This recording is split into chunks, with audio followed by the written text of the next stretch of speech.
question asks us to rationalize why this first reaction gives an unequal mixture of products, whereas the second reaction gives an equal ratio of the two products.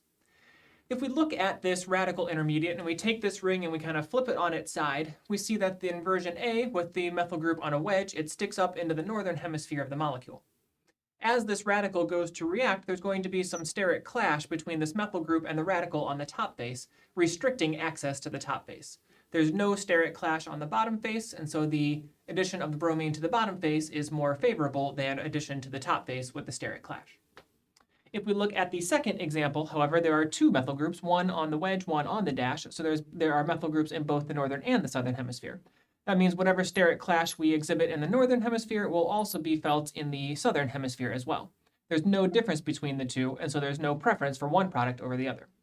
Reaction B goes through an enantiomeric transition state, meaning that the transition state for the two reactions are equal in energy, so there's no difference there.